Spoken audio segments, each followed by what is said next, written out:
an environmental law attorney. She's currently an associate professor with Kamakakuakalani Center for Hawaiian Studies under Hawaiʻi Nui Akea, as well as of William S. Richardson School of Law with the Kahuliao Center for Excellence in Native Hawaiian Law. She has done so much work on Molokai, including her work as part of Hui'aina Momona, consortium scholars throughout the university, in charge of addressing different issues pertaining to Indigenous Hawaiian knowledge and practices, especially where legal regime and Native Hawaiian rights associated with Malama Aina is concerned. Really, everything I have here to talk about on her bio, she's done a lot of amazing work here, including, sorry, I'm still waking up here. But she's been a member of Ke'i Kanaloa, an island-wide network of Native Hawaiian cultural and religious practitioners. Has been instrumental in protecting the rights of practitioners, especially when it's been concerned with being able to malama the iwi of our Kūpuna in that realm of Kanaloa, just as important as taking care of our Kūpuna who exist in the same bodies and forms as we do as human beings as well.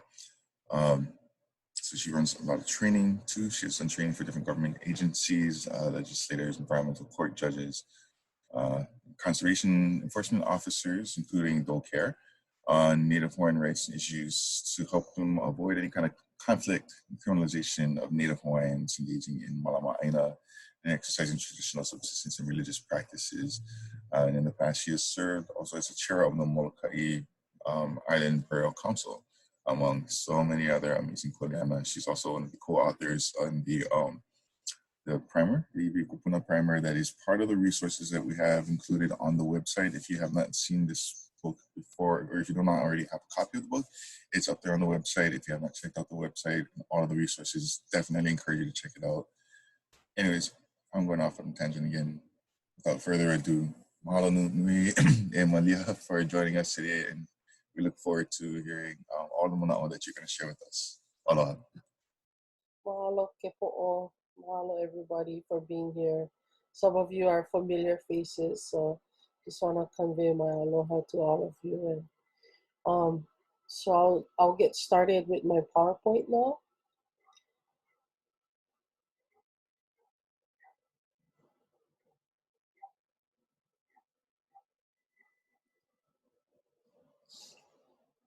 So what I'll be covering today is looking at the state legal framework on burial protections, some tools for Kanaka to utilize to best protect the iwi Kūpuna. And then I'll be looking at the interface of other land use laws that affect burials or potentially affect burials. And I just want to say from the get-go, it's not a perfect world, but in terms of what protections are out there in other states throughout the continental US, I think we have a pretty comprehensive law.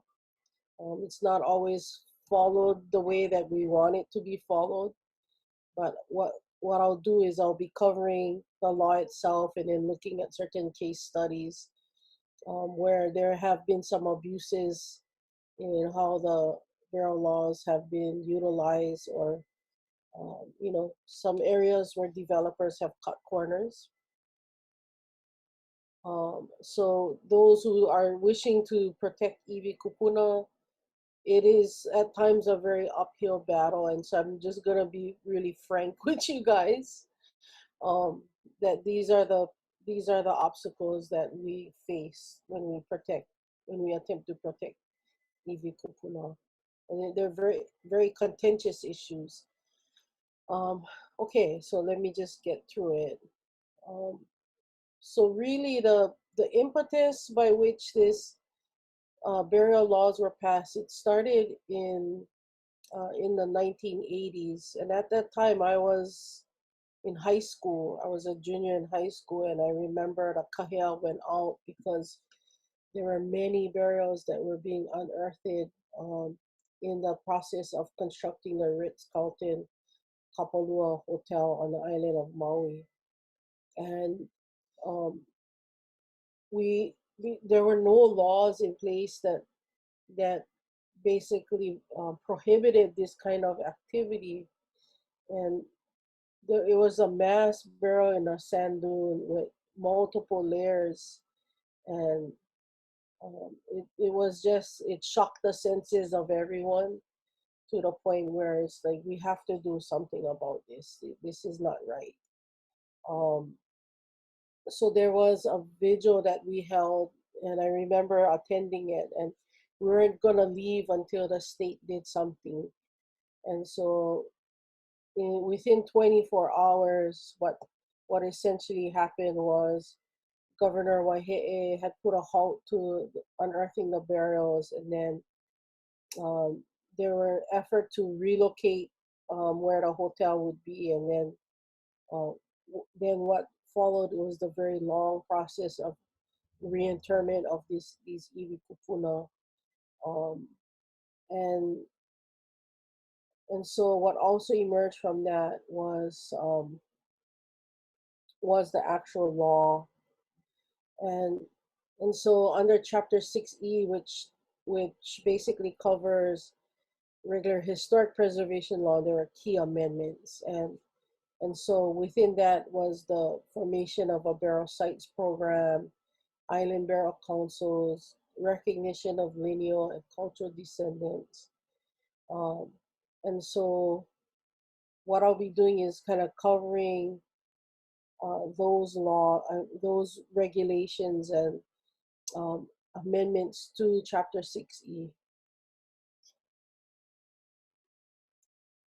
So we'll be looking specifically at the statute itself and the administrative rules, which further flesh out the law, and in certain cases that interpret and enforce the above. So one thing important to know is that um, iwi kupuna are also part of the public trust, which is protected under the Constitution. So when government agencies take action that impact iwi, they must exercise a higher degree of diligence and foresight in making those decisions. So this came out of the Kalekini versus Threeland case in 2010, that basically says the public trust includes protecting cultural and religious practices of preserving iwi kupuna. And then you have Article 12, Section 7, which reaffirms Native Hawaiian rights, and part of those Native Hawaiian rights is to malama iwi kupuna as a cultural practice. So the State Historic Preservation Division is the entity housed within the Department of Land and Natural Resources that implements this law. And under SHPD is three branches: archaeology, architecture, history, and culture. And specifically as to protecting iwi kupuna, these are the mandates: that there be a statewide survey developed to identify our burial sites, coordination of the evaluation and management of burial sites, acquisition of burial to be held in trust. So that one example of that is what happened at Honokahua on Maui. Development and adoption in consultation with Office of Hawaiian Affairs, rules governing permits for access by Native Hawaiians. So the law recognizes lineal and cultural descendants. So the best way to look at lineal descendants is those who can provide documentation and genealogy directly connecting themselves as descendants to specific set of remains. Cultural descendant may not have that kind of level of documentation, but they may live within that ahupua'a or have genealogical ties to that ahupua'a, such that they have kuleana to malama iwi.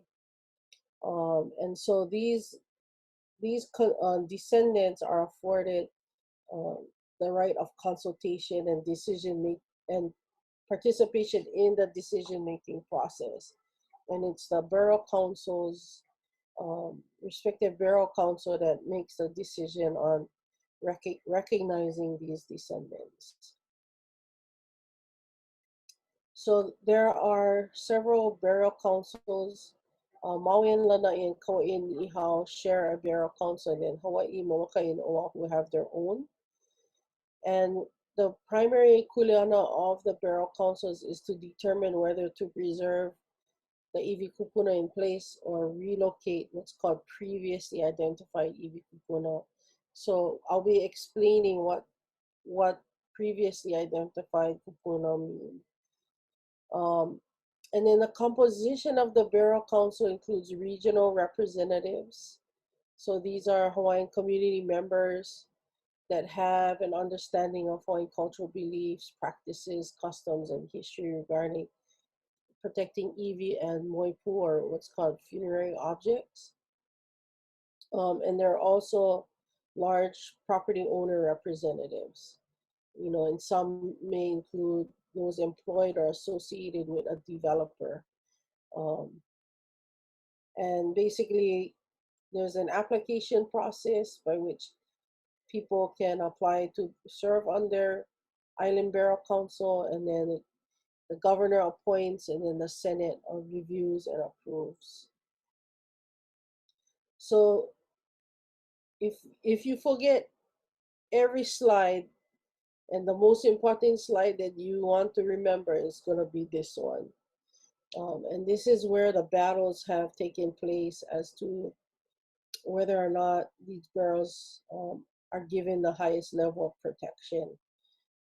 So previously identified burials, they're those burials that already previously known through oral or written testimony, or discovered during the process of an archaeological inventory survey, which I'll discuss what that is in the next slides. And basically, these previously identified burials, these burials encountered prior to construction and during the early phase of decision making, it's the Island Burial Councils that have purview on what happens to these burials. Inadvertent discovery is like an unanticipated finding of burial resulting from unintentional disturbance, erosion, or other ground disturbing activities. So usually it occurs in the course of a development, during grading and grubbing and during construction time. Or it could be just an unanticipated finding. So like on Molokai, there's a lot of shoreline erosion. And so there were, I know the Molokai Island Borough Council has had to deal with the exposure of EVA along the shoreline. And so those are kind of considered inadvertent, and then determining what to do with this EV, usually relocate them further mauka of the shoreline. Those kinds of things are, maybe less egregious kind of examples that I'll be covering. So I'll be covering more of the egregious examples where it's usually in the course of some kind of development. And so there are certain procedures that are required when dealing with inadvertent discoveries. And the purview, the kuleana is on the State Historic Preservation Division to make the decision. So usually in an instance of when an inadvertent EV is discovered, there's the construction in the immediate area has to halt. The discovery is reported to SHPD. There's certain, you have to kind of cordon off the area. And then a coroner or an archaeologist will determine whether the EV is 50 years or older. And so that the importance of that hinges on, if it's younger, it may potentially be a homicide. And so then the police would have authority to determine what happened there. But if it's a more aged EV, then the Kuleana falls upon Shipti to make a determination. So there's a gathering of information on the EV. If lineal and cultural descendants are already known, they're usually consulted, and usually the chair and the geographic representative of the Borough Council is also consulted. But basically, the turnaround time for making a decision on what occurs, um, you know, uh, in terms of the disposition of that EV, it falls on to the purview of Shipti to decide.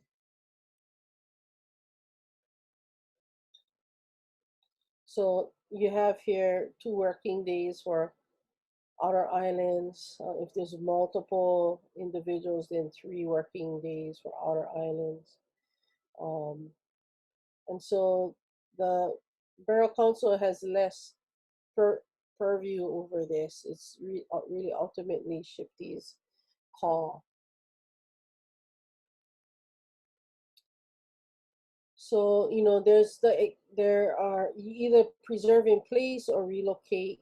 So preservation in place is defined by statute or administrative rules, and basically you tend to preserve in place, especially when there's a high concentration of EV. The EV is associated with important people and events, and it's within a context of historic properties. Known lineal descendants request preservation in place, or the landowner agrees to preservation in place. So in the instance of EV relocation, there's careful disinterment or collection of EV using means that are least intrusive and destructive to the items and their reburial, except where known lineal descendants decide otherwise. And traditional ceremonies may take place by the lineal descendants or any appropriate Borough Council Hawaiian representatives. Um,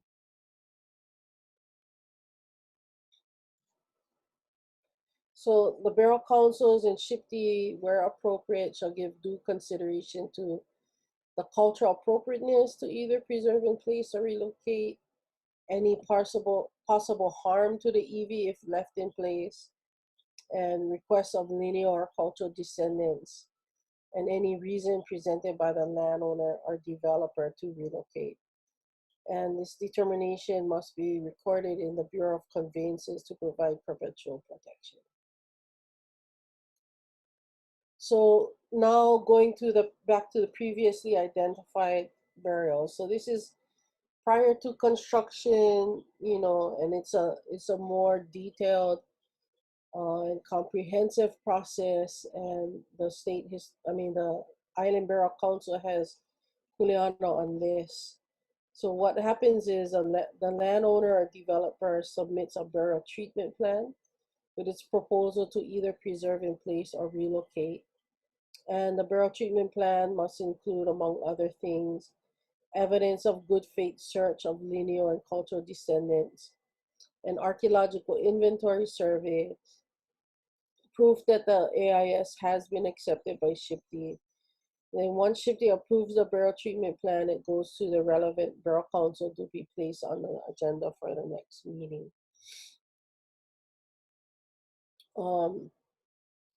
So the borough council reviews the borough treatment plan, and they consult with the lineal and cultural descendants, and they weigh all the evidence that's provided and carefully consider and apply preservation criteria and any other relevant factors. And they basically work on this they have 45 days after the referral by Shipti to make a determination.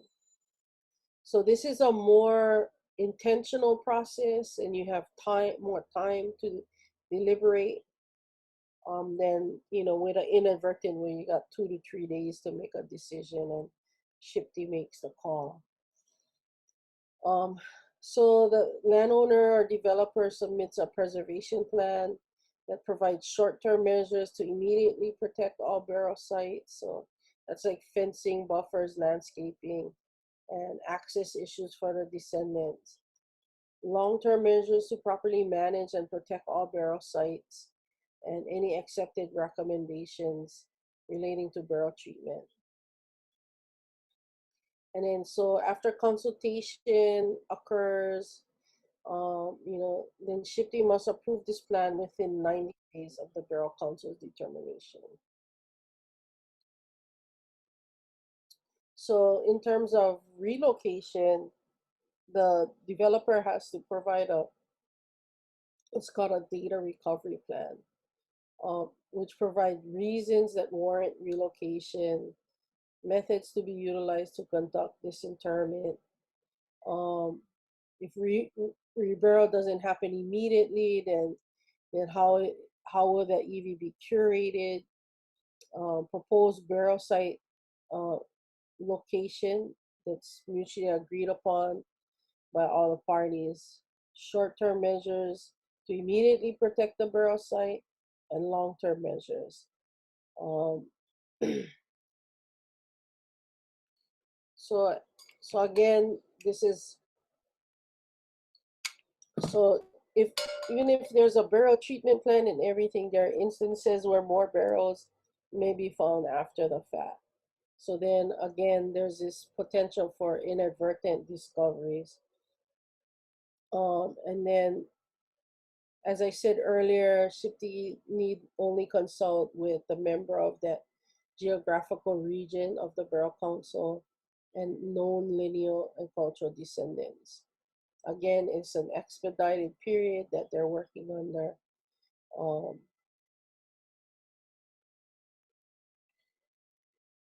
And then again, there is that short-term measures, long-term measures that they need to look at, and determination to stay in place, preserve in place, or relocate. Now, going to the issue of archaeological inventory survey. So the AIS is done prior to the development. What usually happens is there are multiple agencies looking at a developer's proposed project. And so there has to be concurrence and communication among these various agencies at the county, state, and federal level. So if during that period, as they're doing the scoping, the Burial Council, not the Burial Council, SHPE realizes that historic properties and or burials may be affected, they require a developer to do or landowner to do an archaeological inventory survey.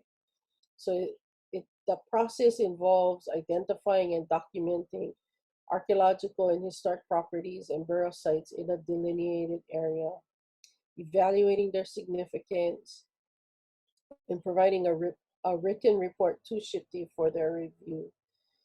So this is a tool to protect iwi Kūpuna, and again, it's conducted before construction, and it's supposed to allow for mitigation and design changes where EV may be impacted. Okay, but I'll touch upon this part here later in the presentation, that there is a new law that allows surveying to be conducted in phases under certain circumstances. So not every project triggers an AIS. The permitting agency must first determine whether the project may affect EV, and then the permitting agencies generally consult registered burials, historical records, land grants, burials known through previous excavation or investigation, and SHPE records. So this part, the permitting agencies might miss this information. So that's why registering EV is really critical. So if they find that there's any registered burials or historic sites there, that's when the AIS is required. um, before the developer can comment on their project. And the methods by which the developer uses to do the AIS is approved by SHPD, but there's no specific standards. So the issues where we have found where cases have arisen is where there's shoddy archaeological inventory surveys done, where fewer EV are found before construction, and when design changes or other mitigation commitments can be made. So sometimes, you know, it's kind of a crapshoot.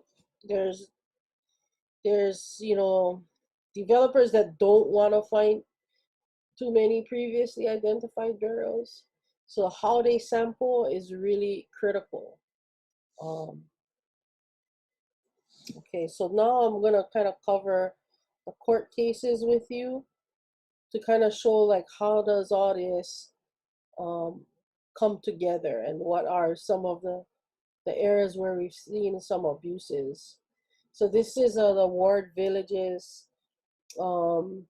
project in Kaka'ako on this island, Oahu. So it's $150 million mixed-use project, general growth properties conducted in AIS, but the contract archaeologist sampled only 2.3% of the site, justifying this sample size as the general standard for the Waikiki Kaka'ako area. So I want you to think about that. Is sampling only 2.3% of a site really good science, good best practice? And then what came out of this was SHPD did approve of this sampling regime. And what essentially happened was, even with that small sampling, they found 11 sets of EV, and the report concluded it was highly likely that more EV would be discovered during construction. Yet they went ahead and did it anyway. And what happened during construction was 60 sets of EV were unearthed. So this case underscores the importance of having adequate AIS standards and procedures to protect EV. And in the aftermath of this, construction halted for a significant amount of time, and then Whole Foods ended up abandoning their plans to locate a store there. So sometimes, you know, developers will take that risk, but if you actually have someone that sues, then that's when, you know, the assumption of risk was, you know, the basically taking on that risk became more expensive. And then there's issues of injunctive relief. So any person may maintain an action for restraining orders. So basically will stop the construction or halt it to protect iwi kupuna. And the state attorney general, though I don't think this has ever happened, can also bring an action for restraining orders. Usually it's a case that it's a Hawaiian lineal cultural descendant intervening rather than the state attorney general. So Kauai Ha'o Church is one example, you know, where over 600 burials were removed from Kauai Ha'o to make way for a multi-purpose center. The court granted injunctive relief to cultural descendant Dana Na'oneha, ruling that the church should have conducted an AIS, and that a simple monitoring protocol during construction without having done it was inappropriate. So sometimes they just even skip doing an AIS. You know, and then what happened in subsequent to that, after having removed over 600 barrels, the subject which was ruled in the Hall versus DLNR case, cultural descendant Kalekini also sought injunctive relief because the church at that time was attempting to decertify the cemetery under State Department of Health rules for cemetery. And what they were trying to do was say that we're exhuming these burials and now we can just avoid the State Historic Preservation Division altogether in Chapter 6E. And so the case was pending in circuit court. Though I have heard things have shifted with new leadership at Kauai, and they're not going to decertify the cemetery. And now I think there's plans to re-enter and fix this issue. But I think Leslie, who's on here, can give a better report of what happened with Kauai than I can. Another challenge was the rail project. So this is where I had talked about doing archaeological inventory surveys in phases. So with the rail project being quite extensive, spanning several ahupua'a, what the city and county of Honolulu basically attempted to do was to say, we're gonna do this project in phases, and so we want to do the archaeological inventory survey in phases. And so there was a programmatic agreement between the city and county of Honolulu and SHPD to do this AIS phased process. But the concern that the Oahu Island Burial Council raised was like, if you're doing your first phased AIS in the Kapolei area, and then you're making your way down to Kaka'ako, where already we know is a high concentration of iwi kupuna, the more, you know, committed you are to your project, and you can't stop, how valuable is the mana'o of the Burial Council and the lineal and cultural descendants. And so what happened basically was the city said, you know, if we encounter burials, we'll reset the columns around the iwi. So this is a kind of parody newspaper article cartoon that says, yeah, and then they started to find bones, and this is not a new route of the rail, some kind of like roller coaster ride. So, you know, cultural descendants sued and said, you know, this is improper. You need to do a full AIS for all phases before you're allowed to proceed. And the court actually agreed and said, yeah, you're not supposed to do this phased analysis. And so the city had to halt construction and finish all the 4 phases of the AIS. But there was backlash, and so this is what happens to when iwi kupuna are being protected or certain Hawaiian rights are being protected, and developer interests feel threatened. What they do is they make crybaby and they go to the legislature and ask that the law be changed. And so there was a backlash after the Hawaii Supreme Court case in the rail that basically said, you know what, we're we're going to introduce this bill 1171, Senate Bill 1171, that allows for phased AISs. If the proposed project consists of corridors or large land areas, access to properties is restricted, or circumstances dictate that construction be done in stages. So there was a lot of protests against this Senate Bill 1171, but ultimately it passed. And there hasn't yet been a project that warrants of the scope of the rail that warrants this implementation of this law. But I just want you to know it's on the books now, and that's something that we need to maka'ala. So other iwi protections, the state law prohibits taking, appropriating, excavating, injuring, destroying, or altering any burial site or its contents. Also X-ray, radiocarbon dating, DNA analysis. As part of these processes may include burning of the iwi to take the sample, and that is a desecration. Also prohibitions are therefore photographing EV without burial council consent. So, the locations of the EV is very sensitive because there have been graves that have been robbed and desecrated. So even though we have this thing called UIPA, Uniform Information Protection Policies or Protection Act, it's a state counterpart to FOIA, the Freedom of Information Act, where records should be made public of agency proceedings. The law in itself in Hawaii is unique in that when it comes to burials, their confidentiality can be maintained. So it's internally, SHPE has the information, and the Bureau of Conveyances have that information, but it need not be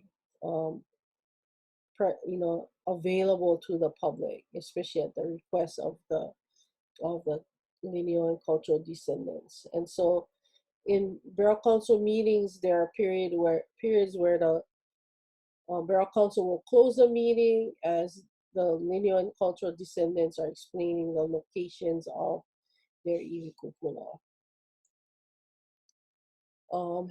So there are also heavy civil, administrative, and criminal penalties. So it's unlawful for any person to knowingly take, appropriate, excavate, injure, destroy, or alter any burial site or its contents. So any moai pool in there, funerary objects. To knowingly fail to reinter EV discovered in a reasonable period of time as determined by SHPE, or to knowingly violate the conditions of an approved mitigation plan. So a civil penalty of $10,000 may be imposed for each separate offense. And each day of continued violation constitutes a distinct and separate violation. So in the Hokulia case, Kelly versus Oceanside, this was on one example where penalties were imposed for the destruction of burials. Equipment used may be seized and sold by the state without compensation to the owner. Violators cannot participate in the construction of any state or county funded project for 10 years. And then penalties for criminal prosecution are additional to and not instead of civil and administrative penalties. So I know it's not 11:15 yet, but actually maybe I should cover this part, and then we'll take a break when I cover the other land use laws. So so these are some tools that Kanaka can use. So I'll be covering these areas: burial site registration, reporting violations, becoming a lineal cultural descendant, serving on the burial council, attending these meetings, and monitoring certain permit applications, legislative proposals, and if things are so egregious and you need actual relief, then intervening to enforce the law. I wonder if you might be able to speak a little bit more about the public trust arrangement and what that actually means, how it was instituted and how it plays out today. So the public trust.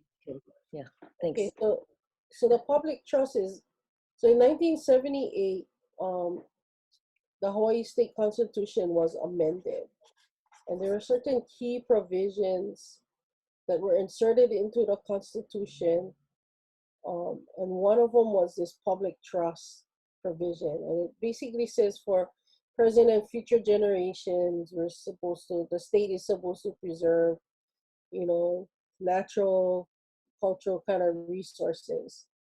So as the law developed, as the courts interpreted the public trust, what it meant, a lot of it was water cases, and they said basically,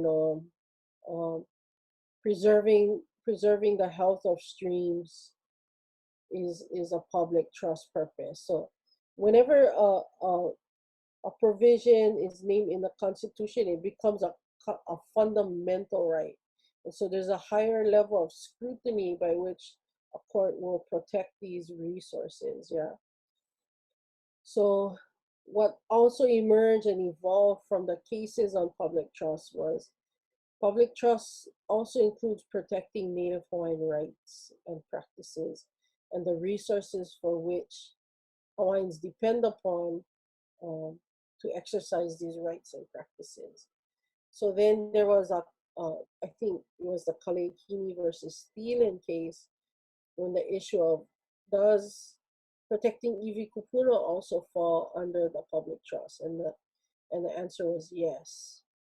So that's kind of a mo'oku oha public trust, and as you know, these laws being constitutional, it's the court's kuleana to interpret these constitutional laws. And so by an iteration of many cases over time since 1978, it's the public trust law has evolved to include protection of Native Hawaiian rights. And I one of see. them being protecting iwi. Go ahead. If this doesn't break up your talk, so the public trust interest is in protecting traditional rights. Is that correct? Yeah. So it came out of the Waiahole case, and some cases on Molokaʻi. So so the constitutional provision sounds more like just protecting environmental, protecting the environment basically. But as we're in Hawaii, you know, indigenous practices are so intricately intertwined with resource health and management, such that we can't really separate it. So a lot of these cases that have come down have recognized that linkage, yeah. You know, Aina being people and land together, yeah. So you know, so like the Waihole case, you had taro farmers, you know, you had cultural practitioners that rely on the health of the stream and estuaries to fish, to gather limu and things like that.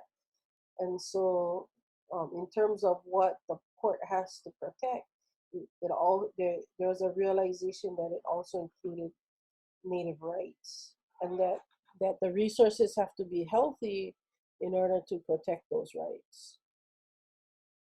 And then on the Molokaʻi cases, like one was about, you know, over pumping water from an aquifer, and that would affect the limu and fishing grounds and crabbing grounds. And so Native Hawaiian practitioners came forth and said, look, if you take this, if you give this permit that would extract more water from this area, it's going to affect us. And so the court agreed and said, yeah, you know, this Hawaiian practice, you know, preserving the health of a fishery for Hawaiian practice, that's a public trust purpose. So often you see in these kind of public trust cases, kind of a combination of Article 12, Section 7, which is another provision within the Constitution that specifically speaks to Native Hawaiian rights.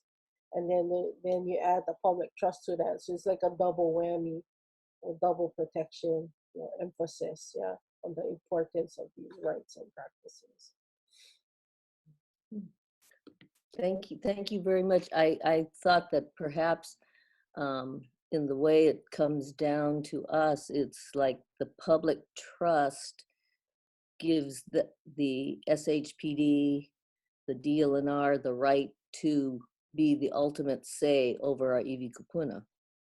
I didn't realize that the public trust interest was really about our right to have traditional practice, rather than them having say over our iwi kupuna.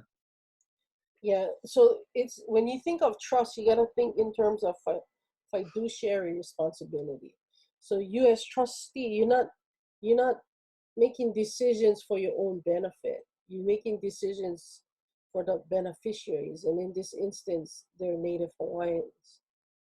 So there's certain cases also with respect to Native Hawaiian rights that talk about the framework, the legal framework by which the state, and counties have to make decisions in order to affirmatively protect Hawaiian rights. So that came out of the Kapa'akai case. So the Kapa'akai case means, there's like a three-part test for the state or county to make sure that they're fulfilling their fiduciary obligation under the Constitution. And one is they need to independently assess what resources and practices exist in a proposed project area. And then they have to consider what is the impact of a proposed project on those resources, on those rights and practices of Native Hawaiians.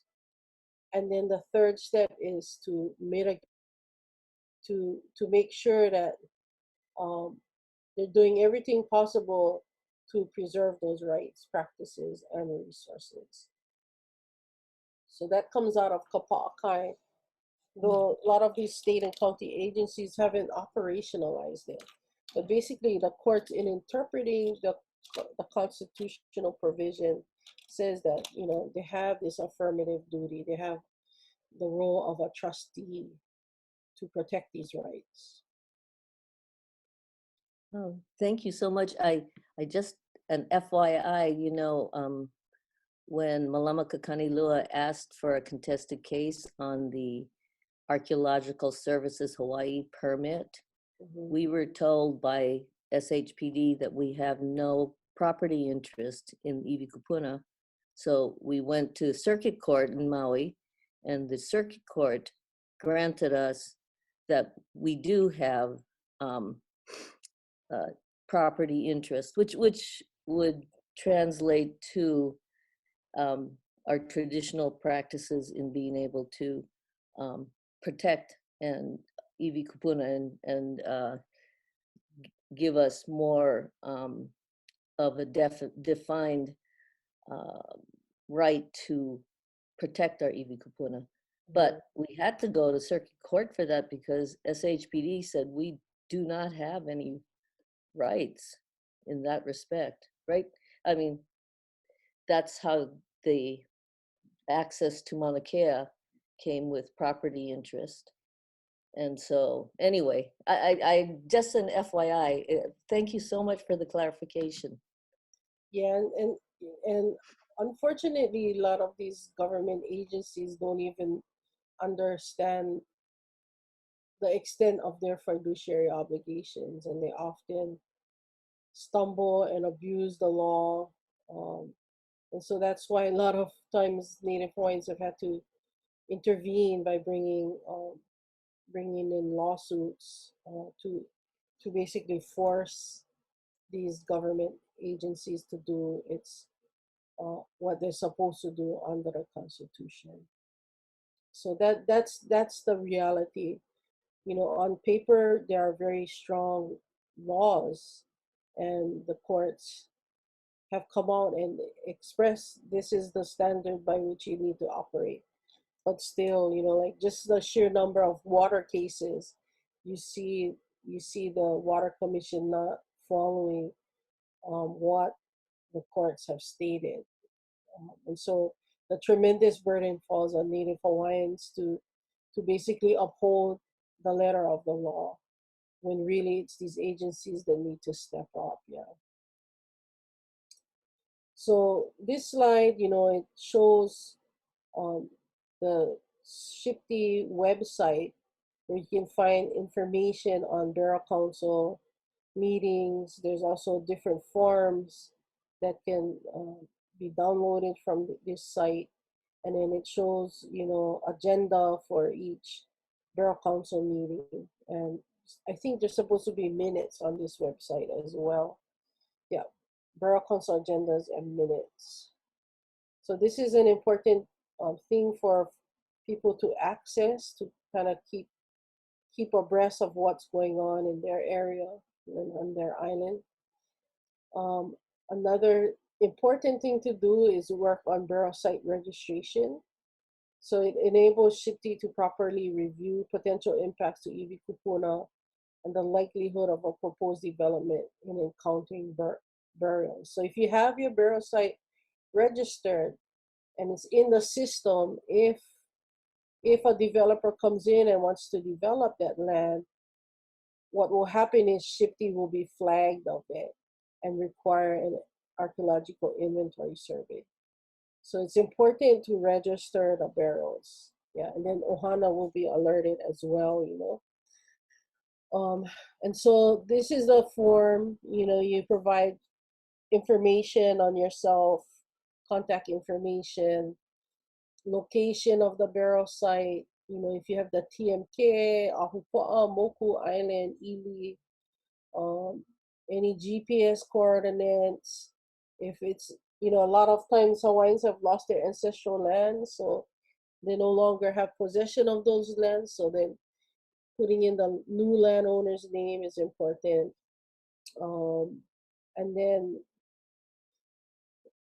describing, you know, the basically your linkage to that area or the names of those who may be buried there, burial descriptions, genealogy of this deceased, any surviving descendants, condition of the burials. Is there any immediate possibility of disturbance? Any suggestions for protection of the burials? That sort of thing. You know, and then any other additional documentation.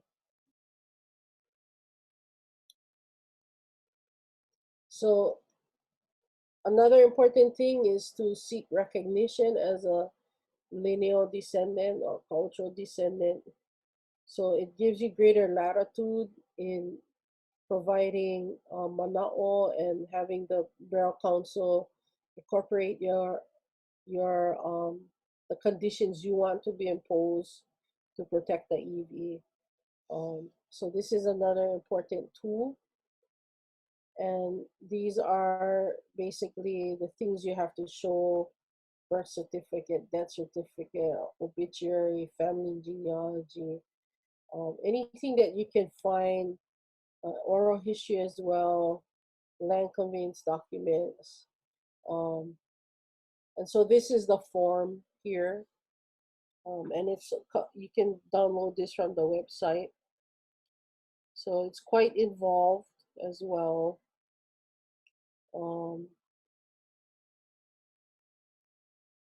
And then another method is to apply for burial council membership. And as I said earlier, the appointments are made by the governor. There is an application process that you undergo, and then, you know, especially you want to protect your moku.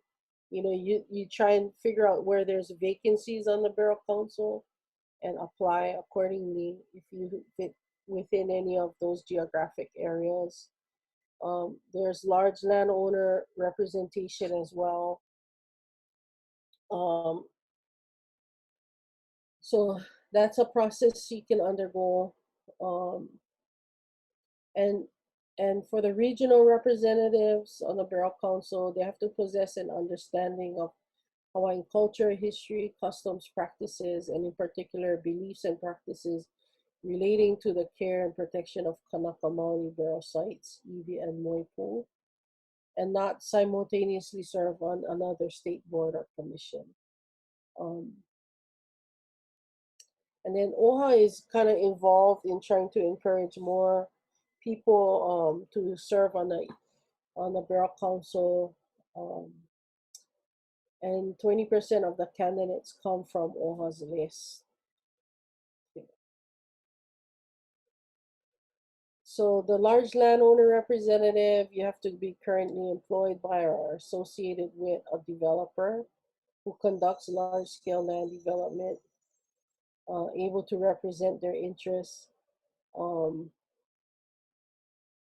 and that DLNR is the one that receives requests from developers and large property owners of potential candidates to serve in these seats.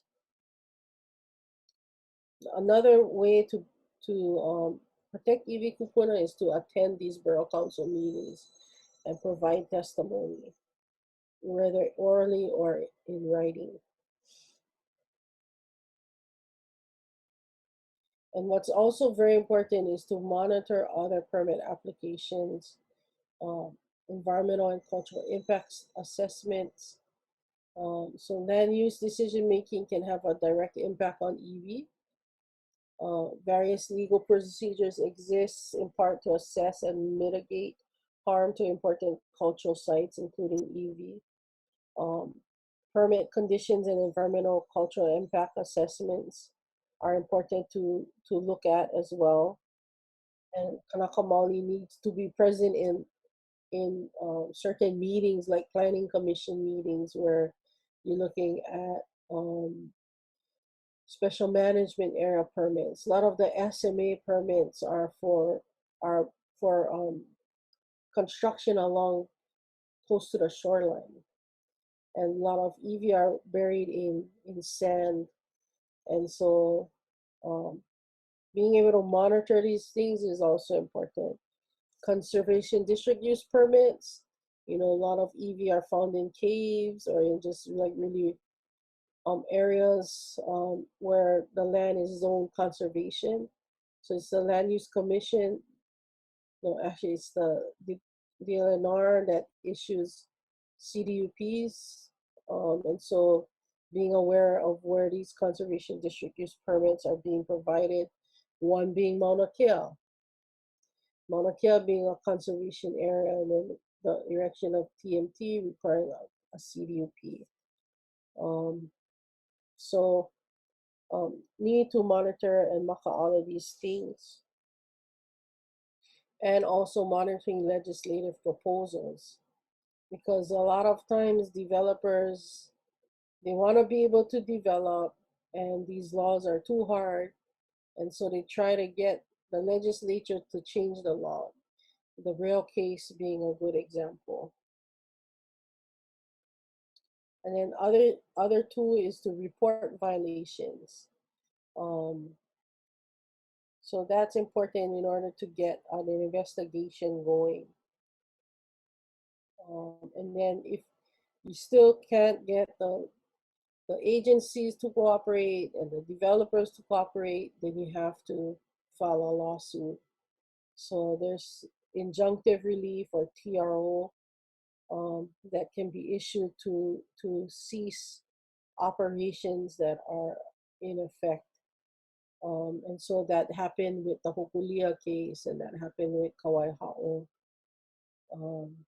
But it's of a high cost to the cultural lineal descendant to do this. So what we want to do is make sure that the government agencies do their job so that we don't have to undertake that burden.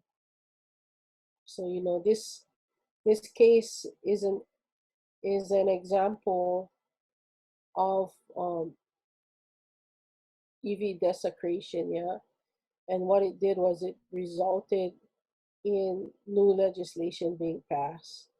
So in this instance, the card chart archaeologists desecrated the bones by gluing the iwi kupuna remains, writing on a child's skull with indelible ink, and failing to report the burial discoveries to SHPTI, and disinterring the iwi without SHPTI authorization.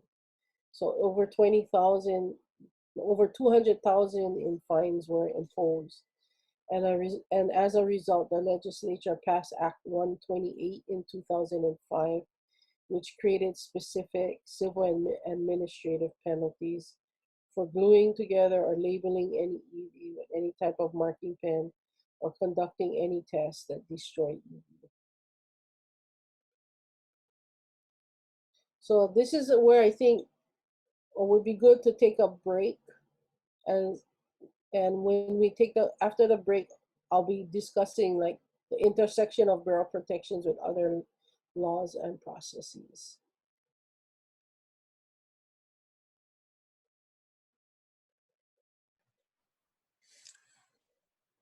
Awesome. Mahalo nui e Malia. Okay, everybody. So we'll take about like a 5-minute break here now. So let me check the timer. It's about 11:14. So we'll come back by about 11:19, 11:20. And we'll continue.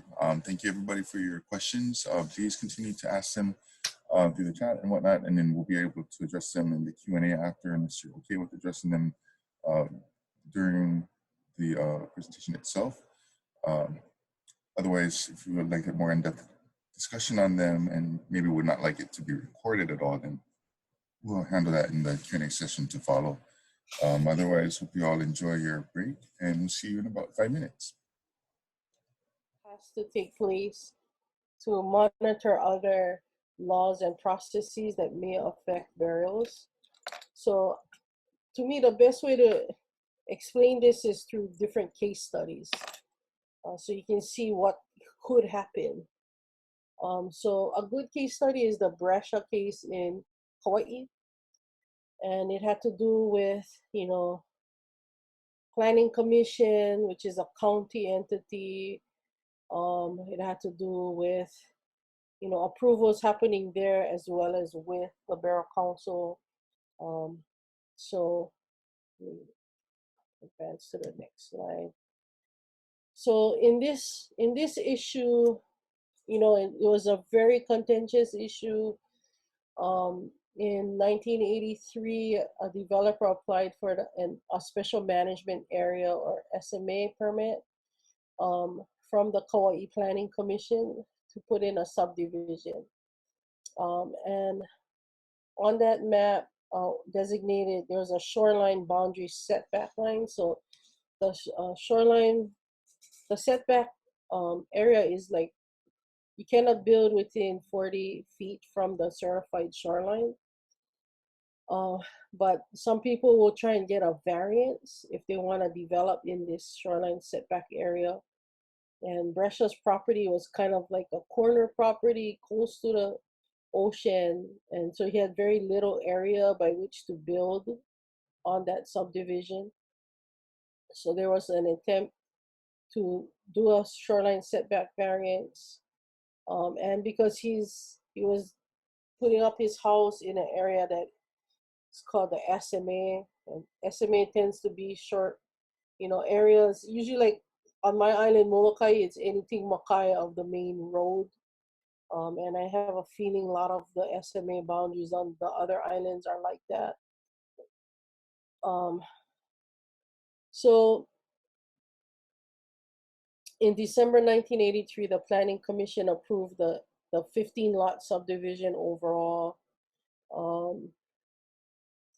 And basically the CCNR's covenants, conditions, and restrictions recognize the shoreline setback established by the county. And so just to kind of explain what this is, so this is under the Coastal Zone Management Act, HRS, Hawaii Revised Statute Section 205A, which basically confers upon the State Office of Planning the charge of administering the CZMA, and they impose special controls on developments within an area along the shoreline to avoid permanent loss of these coastal areas. And then part of that kuleana, or the bulk of that kuleana, is shared with the county.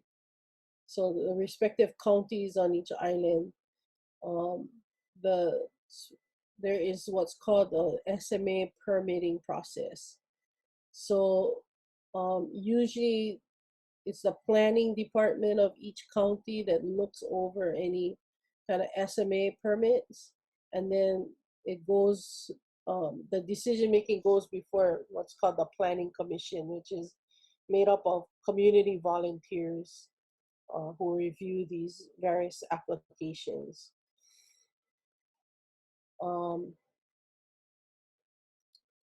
So this, so you can see from this picture here that it's a kind of a big problem, especially with erosion happening through sea level rise. There's a lot of areas that are now, really dangerously close to the shoreline.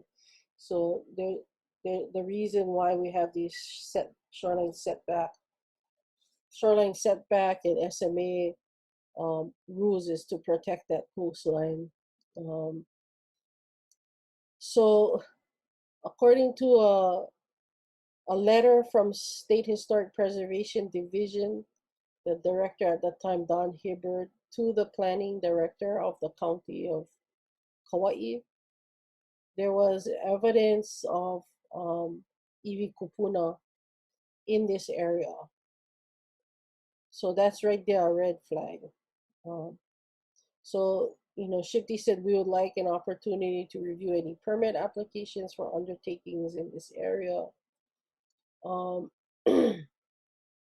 But what essentially happened, the Planning Commission did express concerns about the barrels on the property.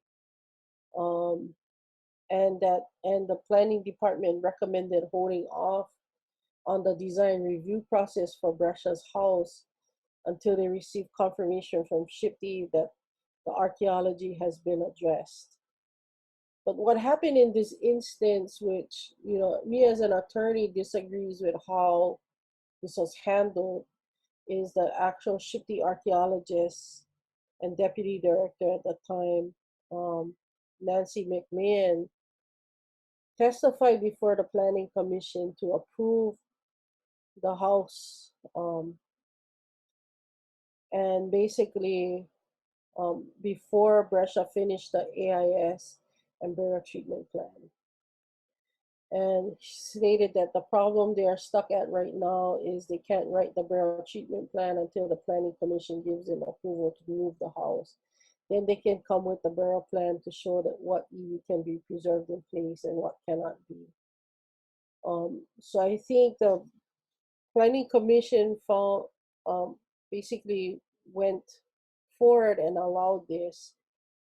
But what essentially happened was Nancy McMahon, so the archaeological inventory survey and the burial treatment, what she basically said is you can identify each individual burial as a burial site. But what when this issue went to under review by the expert witness, Dr. Kachola Abad, she was saying it's improper to identify each individual burial as a burial site. This really what we're seeing is a family cemetery, and we need to look at the entire, collectively, these burials as one burial site and put appropriate buffers around it and protection. But what Shifty ended up doing is saying, no, you can look at every single individual burial as a burial site.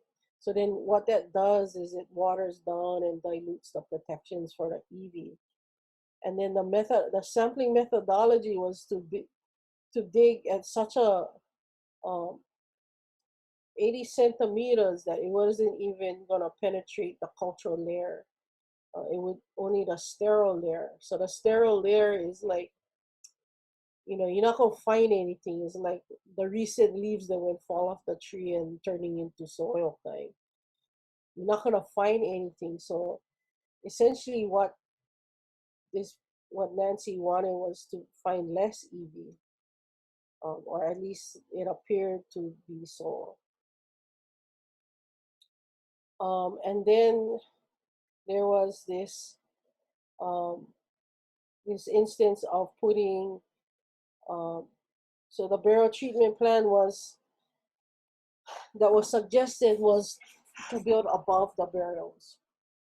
So putting in these sort of cement caps and calling that as buffers, rather than like cordoning off the area and saying, like 20 feet, 30 feet, you cannot build. They said, no, by putting these concrete caps and building the house above the burials, that satisfies. And so this was a very contentious issue, and the Burial Council refused to approve the burial treatment plan. And basically what happened was the Shipti administrator, Pua Ayu, basically overstepped the authority of the Bureau Council and approved the Bureau treatment plan.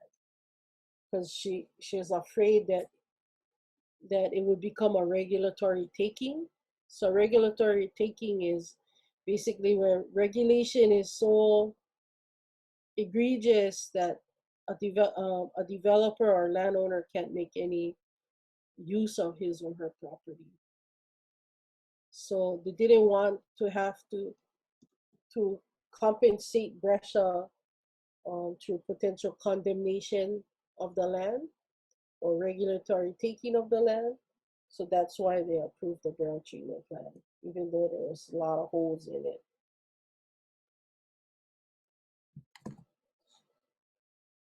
So that's an instance where you gotta maka'ala. You gotta pay attention to these permits. You know, you gotta look at grading and grubbing permits that are issued by Department of Public Works. You gotta look at planning commission notices. Another good thing to look at, which I don't have a slide for, is the State Environmental Council puts out every 2 weeks or at least once a month the environmental notice. So the environmental notice is of all projects that require an environmental assessment or impact statement. And these are issued by the State Office of Environmental Quality Control, OEQC. So I suggest you go on the OEQC website, just Google it, and then ask that you be on the mailing list, and every 2 weeks you'll get in your email the environmental notice, and you see what proposed projects are occurring on each island. And under the EIS process, you're able to provide comments between 45 to 90 days, depending on whether it's environmental assessment or impact statement. And you can discover from that what potential other permits will be required, you know, and you can weigh in order to protect EV.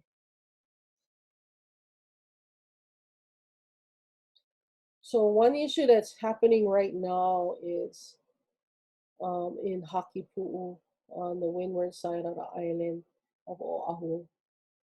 And I just want to, what time is it? So I want to kind of, there's actually a video on this, so you can go on this website, protecthakipu'u.org, and watch it, and it'll tell a very compelling story of what's been happening there. But I just took some screenshots from the timeline that they had on this one area in Hakipu'u called the Naholoa'a property.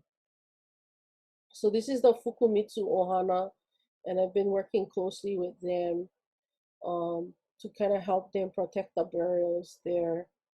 And so they're lineal descendants of burials in that area. And they've been kind of on the front lines to protect the EV. So Kolea Fukumitsu, he and his neighbor Ian Masterson, they were arrested trying to protect the EV Kūpuna on this property where Kolea is a lineal descendant. They were trying to block this John Morgan, who's the CEO of Kualoa Ranch, from doing trenching to lay pipes for a cesspool that was already illegal, that would potentially destroy burials on that property. But prior to them going into Ino, Kualoa Ranch had destroyed this Naholoa'a property above on the same area on Johnson Road. So this is the area we're talking about.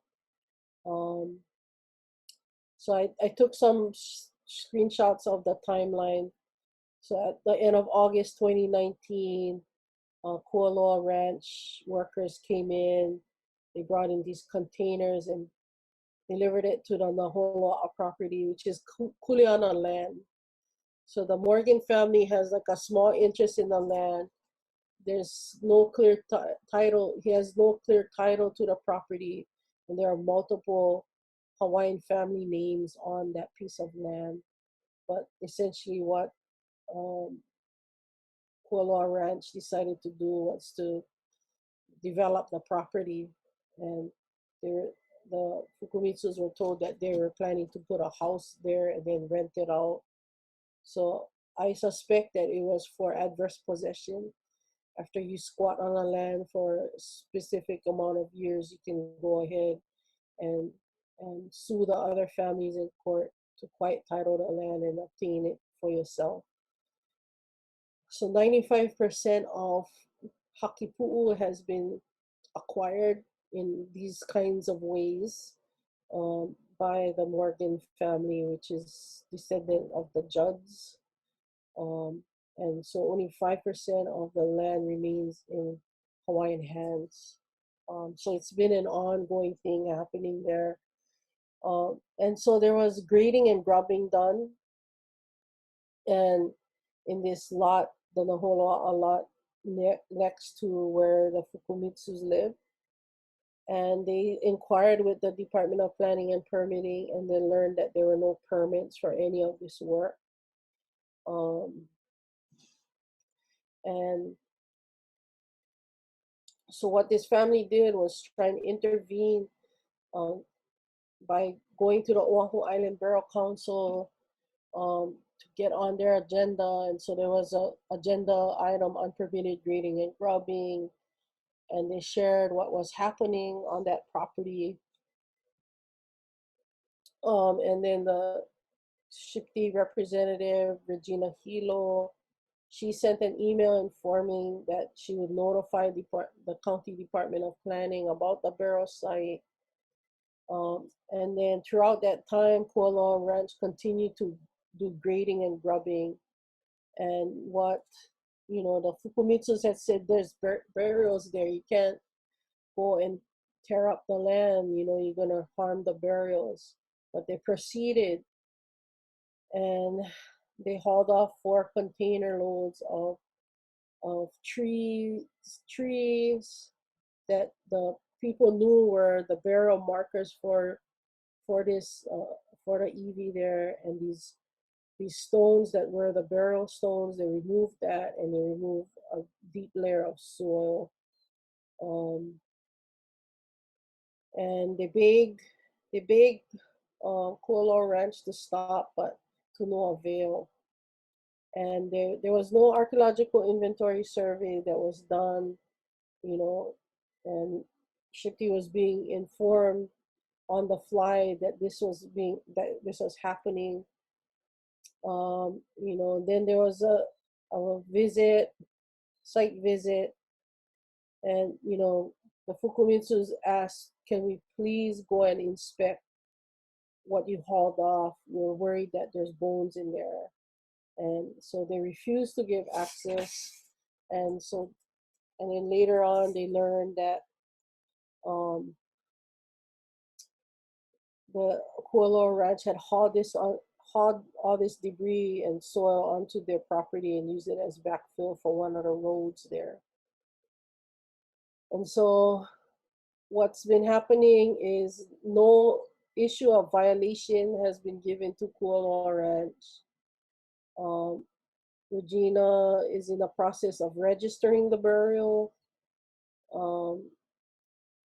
The investigation is supposed to occur, but none has occurred. And so this issue remains pending. And the family showed this map, being concerned, and on this map is evidence of where the burials are located. And then they were very traumatized. They had little time to process the trauma in the Holoa, and then now their focus is shifting to Ino, where Morgan is also making some improvements to the area. He tore down, there's 4 registered historic sites on the property. He graded and grubbed there, and he took out partially Taro Terrace that was named as a historic site.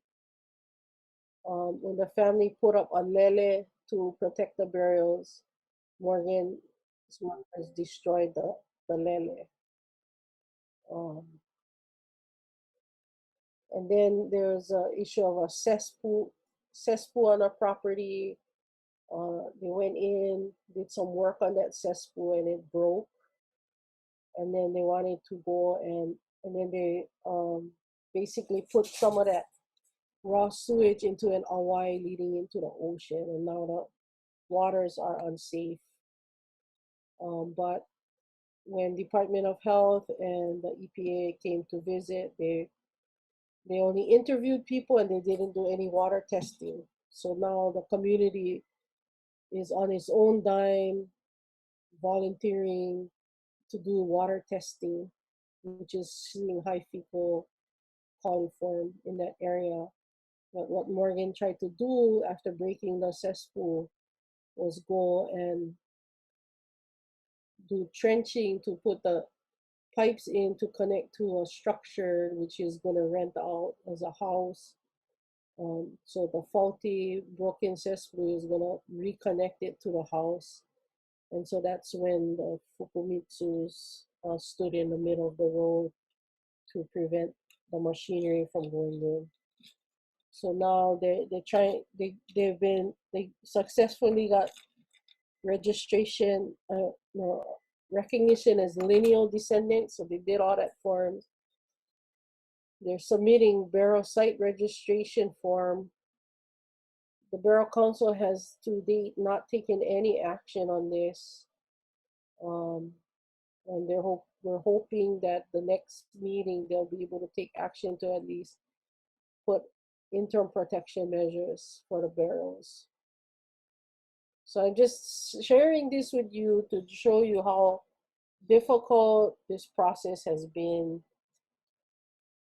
And